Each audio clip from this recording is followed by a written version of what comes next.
June 5, 2006, 3 maintenance workers were killed and a 4th was seriously injured in a violent explosion during a welding operation at a rural oil production field in Raleigh, Mississippi. The field was operated by Partridge-Raleigh, a company that specializes in recovering oil from older, dormant wells. All the victims worked for Stringer Oilfield Services, an independent contractor hired by Partridge-Raleigh to install tanks and piping at the site. The CSB investigated and issued a case study calling for safer work practices in the oil and gas production sector, which has experienced a number of serious accidents. Our case study noted that the fatality rate within the oil and gas extraction sector was more than 8 times higher than the average of all industries in the United States. Well, we've been very concerned about safety in the oil fields for many years. In fact, this is the 4th case in which there have been multiple fatalities that the CSB has investigated. CSB lead investigator Johnny Banks says there are key lessons from the Partridge-Raleigh investigation that apply to many industries, particularly concerning what is called hot work, such as welding, cutting, and grinding, that can cause ignition. Workers should use extreme caution when performing hot work on any tank or container that holds or has held flammable materials. Their lives may depend on it.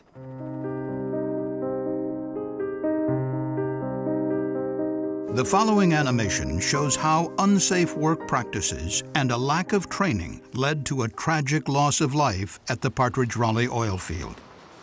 The oil field had 4 tanks. 1 was for wastewater, 2 were storage tanks that held oil prior to sale, and a 4th larger tank, a so-called production tank, received oil from the well. A Stringer Oilfield Services crew arrived and began work to connect a pipe between the large production tank and the nearest storage tank. To prepare for welding, contract workers removed the hatch from the large production tank to clean and air it out. They then checked for remaining flammable hydrocarbons in the tank by using an unsafe and unreliable technique, inserting a lit oxyacetylene torch to check for a flash from ignition. The big tank was in fact empty, but crude oil remained inside one of the storage tanks, warming under the morning sun. Unseen by the workers, flammable vapor from the crude oil was flowing from that tank into the other storage tank through an overflow line, and then out into the atmosphere through an uncapped 3-inch pipe. This open pipe end was just 4 feet away from where they planned to weld. In order to provide a platform for the welder, a ladder was placed horizontally between the 2 tanks. To stabilize the ladder, 2 workers stood on top of one end. A foreman observed the work from atop the production tank. The welder, who was perched on the ladder but wore a safety harness secured to the tank, began by making 2 small welds to a pipe fitting. Sparks showered from the welding process, igniting the flammable vapor that was escaping from the open pipe end. Flames flashed back through the open pipe into the storage tank, causing an explosion which blew off the tank lid and the ladder that 3 of the workers were standing on. Flames shot through the overflow pipe into the next tank, causing an even more violent explosion from the flammable hydrocarbons inside and blowing its lid off as well. The first tank lid flew a distance of 50 feet. The other traveled 750 feet through the air. 2 workers that were standing atop tank number 3 and 1 that was standing atop tank number 4 were blown off by the force of the explosion. They suffered fatal injuries as a result. Only the welder, who had been wearing a safety harness, survived, but he suffered a broken hip and ankle.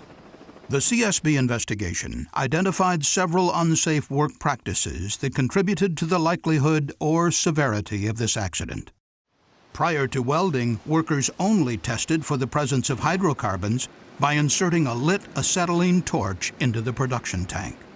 Not only is this dangerous, but it's not a good way to check for flammable vapors. The workers did not use a flammable gas detector to test for vapor, which could have warned them that dangerous vapor was flowing out of the open pipe near where they planned to perform welding.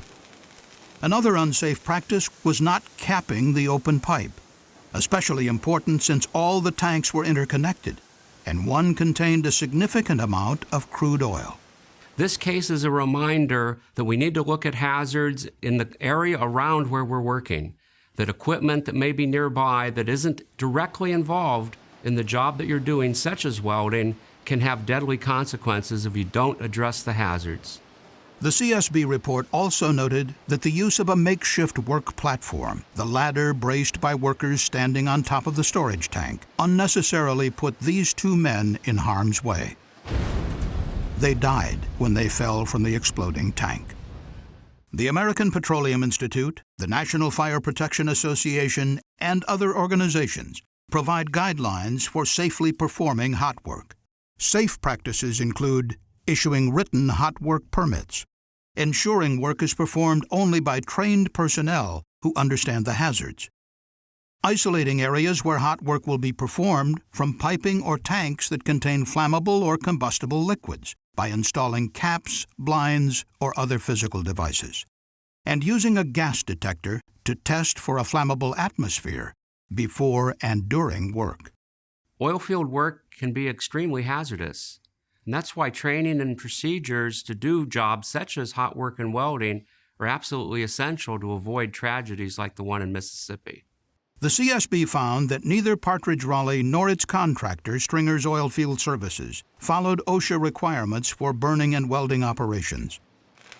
The accident could have been prevented if these OSHA regulations had been followed.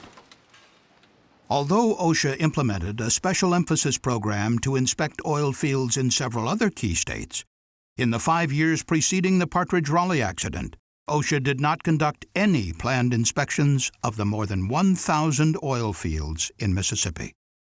Based on the findings of the investigation, the CSB issued several recommendations. In addition to specific recommendations to Partridge-Raleigh and Stringers, the CSB recommended OSHA's area office in Mississippi implement a local emphasis program to inspect oil and gas production companies.